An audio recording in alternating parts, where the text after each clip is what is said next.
प्रिय बच्चों नमस्कार। मैं डॉक्टर वेद प्रकाश गर्ग आपका आज इस वीडियो में हार्दिक स्वागत करता हूं। प्रिय बच्चों, जैसा कि आपको पता है कि हमारा देश आज़ादी की 75वीं वर्षगांठ मना रहा है, जिसे अमृत महोत्सव का नाम दिया गया है। तो मेरे मन में ये विचार आया कि गीतांजलि पुस्तक, जो कि रविंद्रनाथ टैगोर जी की लिखी हुई है, इसको नोबेल पुरस्कार मिला, तो क्यों ना इस पुस्तक की खासियत पर थोड़ी नज़र डाली जाए। तो उस पुस्तक की श्रेष्ठ चुनी हुई कविताएं मैं आपको दूंगा। उससे पहले इस वीडियो में प्रस्तुत है रविंद्रनाथ टैगोर जी एवं गीतांजलि दोनों का सामान्य परिचय। अगली वीडियो में इस गीतांजलि पुस्तक का सारांश आपको मिलेगा और उससे अगली वीडियो में गीतांजलि की श्रेष्ठ कविताएं मेरे अनुसार आपको चुनी हुई मिलेंगी। तो लीजिए चलते हैं इस वीडियो में। ये रविंद्रनाथ टैगोर जी का फोटो है और ये उनके हस्ताक्षर हैं। रविंद्रनाथ ठाकुर या रविंद्रनाथ टैगोर जी विश्वविख्यात थे। इनका जन्म 7 मई 1861 को हुआ था। इनकी मृत्यु 7 अगस्त 1941 को। ये कवि, साहित्यकार, दार्शनिक और भारतीय साहित्य के नोबेल पुरस्कार विजेता हैं। विश्वविख्यात, दुनिया में प्रसिद्ध। बिंदु 2, उन्हें गुरुदेव के नाम से भी जाना जाता है। बिंदु 3, बांग्ला साहित्य के माध्यम से भारतीय सांस्कृतिक चेतना में नई जान फूंकने वाले युगदृष्टा थे। बिंदु 4, वे एशिया के प्रथम नोबेल पुरस्कार सम्मानित व्यक्ति हैं। 5, जो कि बहुत ही इंपोर्टेंट बिंदु है, मुख्य बिंदु है, वे एकमात्र कवि हैं जिनकी दो रचनाएं दो देशों का राष्ट्रगान बनी। भारत का राष्ट्रगान जनगण मन अधिनायक जय है और बांग्लादेश का राष्ट्रीय गान आमार सोनार बांग्ला गुरुदेव की ही रचना है। बिंदु 6, रविंद्रनाथ ठाकुर जी का जन्म सन 7 मई 1861 को कोलकाता के जोड़ा सांको ठाकुरवाड़ी में हुआ था। बिंदु 7, उनके पिता देवेंद्रनाथ टैगोर और माता शारदा देवी थी। बिंदु 8, उनकी आरंभिक शिक्षा प्रतिष्ठित सेंट जेवियर स्कूल में हुई। उन्होंने बैरिस्टर बनने की इच्छा में 1878 में इंग्लैंड के ब्रिस्टोन में पब्लिक स्कूल में नाम लिखाया। फिर लंदन विश्वविद्यालय में कानून का अध्ययन किया, किंतु 1880 में बिना डिग्री प्राप्त किए ही स्वदेश पुनः लौट आए। बिंदु 9, सन 1883 में मृणालिनी देवी के साथ उनका विवाह हुआ। बिंदु 10, टैगोर परिवार बंगाल पुनर्जागरण के समय अग्रणी था, अर्थात इनकी जो पारिवारिक पृष्ठभूमि थी वो भी ऐसी थी जो समाज को उठा रही थी, जिनका प्रभाव इनके ऊपर भी पड़ा। बिंदु 11, टैगोर ने ड्राइंग, शरीर विज्ञान, भूगोल और इतिहास, साहित्य, गणित, संस्कृत और अंग्रेजी को अपने सबसे पसंदीदा विषय का अध्ययन किया था, अर्थात ये बहुमुखी आयामी व्यक्ति थे। बिंदु 12, इन्होंने टैगोर ने औपचारिक शिक्षा से नाराजगी व्यक्त की। उनके अनुसार उचित शिक्षण जिज्ञासा है। बहुत महत्वपूर्ण बिंदु है ये। वो ये मानते थे कि कृत्रिम माहौल में की गई पढ़ाई उतनी फलदायक नहीं होती।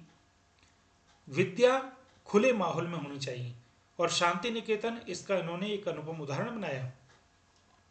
बिंदु 13, 11 वर्ष की उम्र में उनके उपनयन संस्कार के बाद टैगोर और उनके पिता कई महीनों के लिए भारत की यात्रा करने के लिए फरवरी 1873 में कलकत्ता छोड़कर हिमालयी पर्वतीय स्थल तक निकल गए थे। वहां टैगोर ने जीवनी, इतिहास, खगोल विज्ञान, आधुनिक विज्ञान और संस्कृत का अध्ययन किया था और कालिदास की शास्त्रीय कविताओं के बारे में भी पढ़ाई की थी। अर्थात इन्होंने पर्यटन भी किया, स्वाध्याय भी किया, अध्ययन भी किया और शास्त्रीयता का भी अध्ययन किया। बिंदु 14, 1873 में अमृतसर में अपने एक महीने के प्रवास के दौरान वह गुरबानी और नानक बानी से बहुत प्रभावित हुए थे। बिंदु 15, बचपन से ही उनकी कविता, छंद और भाषा में अद्भुत प्रतिभा का आभास लोगों को मिलने लगा था। उन्होंने पहली कविता 8 वर्ष की उम्र में लिखी थी। और सन 1877 में केवल 16 वर्ष की आयु में उनकी प्रथम लघु कथा भी प्रकाशित हो गई थी, बिंदु 16। टैगोर ने अपने जीवन काल में कई उपन्यास, निबंध, लघु कथाएं, यात्रावृत्त, नाटक और सहस्त्रों गाने भी लिखे हैं। वे अपनी पद्य कविताओं के लिए जाने जाते हैं। बिंदु 17। 2011 में हार्वर्ड यूनिवर्सिटी प्रेस ने विश्व भारती विश्वविद्यालय के साथ अंग्रेजी में उपलब्ध टैगोर के कार्यों की सबसे बड़ी संकलन द एसेंशियल टैगोर को प्रकाशित करने के लिए सहयोग किया है। यह फकराल आलम और राधा चक्रवर्ती द्वारा संपादित की गई थी और टैगोर के जन्म की 150वीं वर्षगांठ की निशानी है। बिंदु 18। टैगोर जी ने लगभग 2230 गीतों की रचना की थी। बिंदु 19, जो कि महत्वपूर्ण बिंदु है। टैगोर और महात्मा गांधी के बीच राष्ट्रीयता और मानवता को लेकर हमेशा वैचारिक मतभेद रहा। जहां गांधी पहले पायदान पर राष्ट्रवाद को रखते थे, वहीं टैगोर मानवतावाद को राष्ट्रवाद से अधिक महत्व देते थे, लेकिन दोनों एक दूसरे का बहुत अधिक सम्मान करते थे। टैगोर ने गांधी जी को महात्मा का विशेषण दिया था। एक समय था जब शांति निकेतन आर्थिक कमी से जूझ रहा था और गुरुदेव देश भर में नाटकों का मंचन करके धन संग्रह कर रहे थे। उस समय गांधी जी ने टैगोर जी को 60,000 रुपए के अनुदान का चेक दिया था, सहायता राशि। बिंदु 20। पिता के ब्रह्म समाजी होने के कारण वे भी ब्रह्म समाजी थे। अब ब्रह्म समाज आप जानते हैं, बंगाल में इसका उत्थान हुआ था। राजा राम मोहन राय जी ने इसको चलाया था। समाज सुधार वाला ये एक कार्यक्रम था। उनकी रचनाओं में मनुष्य और ईश्वर के बीच के चिरस्थायी संपर्क की विविध रूपों में अभिव्यक्ति मिलती है इनके काव्य में। बिंदु 21। 1913 ईस्वी में गीतांजलि के लिए इन्हें साहित्य का नोबेल पुरस्कार मिला था और एशिया के ये प्रथम विजेता हुए साहित्य में। तो इनको ध्यान रखिएगा, 1913 में गीतांजलि को साहित्य का नोबेल पुरस्कार और साहित्य के क्षेत्र में इनको सम्मान कौन कौन से मिले थे। पहला ये गीतांजलि के लिए साहित्य का नोबेल 1913 में। दूसरा 1915 में उन्हें राजा जॉर्ज पंचम ने नाइटहुड की पदवी से सम्मानित किया था, लेकिन 1919 में जलियांवाला बाग हत्याकांड के विरोध में उन्होंने ये उपाधि लौटा दी थी। ये इनका एक दुर्लभ चित्र है, महान वैज्ञानिक अल्बर्ट आइंस्टीन के साथ 1930 का फोटो। और ये रविंद्रनाथ टैगोर जी की अंतिम छायाचित्र है। ये जानकारी मैंने रविंद्रनाथ ठाकुर विकिपीडिया से प्राप्त की है, उनका आभार व्यक्त करता हूँ। मेरा उद्देश्य ये है कि जो प्रसिद्ध बौद्ध पुस्तक है उसके लेखक के बारे में जानना, उसकी महत्ता के बारे में जानना, उनके सार को जानना, उनकी चुनी हुई श्रेष्ठ कविताओं को जानना। अब थोड़ा सा गीतांजलि के बारे में परिचय प्राप्त करते हैं। गीतांजलि बंगला उच्चारण गीतांजलि रविंद्रनाथ ठाकुर द्वारा मूलतः बांग्ला में रचित गीतों का एक संग्रह है। गीतांजलि शब्द का अर्थ क्या है? गीत और अंजलि, जिसका अर्थ है गीतों का उपहार, भेंट। रविंद्रनाथ ठाकुर द्वारा रचित 1910 ईस्वी में प्रकाशित मूल गीतांजलि वस्तुतः बांग्ला भाषा में पद्यात्मक कृति थी। इसमें कोई गद्यात्मक रचना नहीं थी, बल्कि सारे गीत थे। इसमें अप्रकाशित 125 और 32 पूर्व के संकलनों में प्रकाशित गीत संकलन थे। इस प्रकार कुल 157 गीतों का यह संकलन गीतांजलि के नाम से सितंबर 1910 में इंडियन पब्लिकेशन हाउस कोलकाता द्वारा प्रकाशित हुआ था। अर्थात इस पुस्तक में कुल 157 कविताएं थी, जिसमें से 32 कविताएं पहले छपी हुई थी। ये बात ध्यान रखने के लायक है, ध्यान दीजिएगा।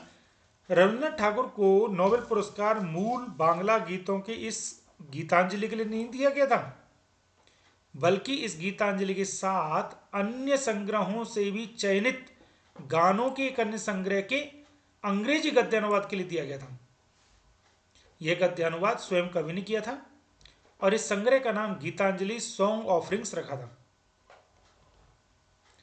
गीतांजलि सॉन्ग ऑफरिंग्स, नाम में सॉन्ग ऑफरिंग्स का अर्थ भी वही है जो मूलतः गीतांजलि का है, अर्थात गीतों के उपहार। वस्तुतः किसी शब्द के साथ जब अंजलि शब्द का प्रयोग किया जाता है, अंजलि का अर्थ में अभिवादन के संकेत पूर्वक किसी को उपहार देने का भाव सन्निहित होता है, अर्थात इसमें एक रिस्पेक्ट आ जाती है। तो पाश्चात्य पाठकों के लिए यही भाव स्पष्ट करने हेतु कवि ने अलग से पुस्तक के नाम में सॉन्ग ऑफरिंग शब्द जोड़ दिया था। गीतांजलि सॉन्ग ऑफरिंग्स में मूल बांग्ला गीतांजलि से 53 गीत लिए गए थे तथा 50 गीत कवि ने अन्य काव्य संकलनों से चुनकर उसमें संकलित किए थे। तो हम ये कह सकते हैं कि जिस पर इनको नोबेल पुरस्कार मिला था वो 103 गीतों का संग्रह था, जिनके भावोत गीतांजलि गीतों से मिलते जुलते थे। अगला पॉइंट, ये रहस्यवाद और वैष्णववाद से प्रभावित थे। उनके लिए प्रेम है प्रारंभ और परमात्मा है अंत। सिर्फ इतना कहना नाकाफी है कि गीतांजलि के स्वर में सिर्फ रहस्यवाद है, इसमें मध्ययुगीन कवियों का निपटारा भी है, धारदार तरीके से उनके मूल्यबोधों के खिलाफ। उसमें समर्पण की भावना प्रमुख विषय वस्तु है, अर्थात इसमें आपको आध्यात्मिकता बहुत दिखेगी। तो ये जानकारी भी मैंने विकिपीडिया से ली है, उनका आभार व्यक्त करता हूँ। तो मुझे पूरी उम्मीद है आपको ये मेरा किंचित प्रयास कि गीतांजलि पुस्तक के कवि रविंद्रनाथ टैगोर जी के बारे में सामान्य जानकारी और गीतांजलि के बारे में सामान्य जानकारी मैंने आपको देने की कोशिश की है। आपका बहुत बहुत धन्यवाद। अगर आपको मेरा प्रयास अच्छा लगा हो तो आप मेरे इस YouTube चैनल वेद प्रकाश गर्ग को सब्सक्राइब करें और मेरा उत्साह बढ़ाएं। आपका बहुत बहुत धन्यवाद। जय हिंद।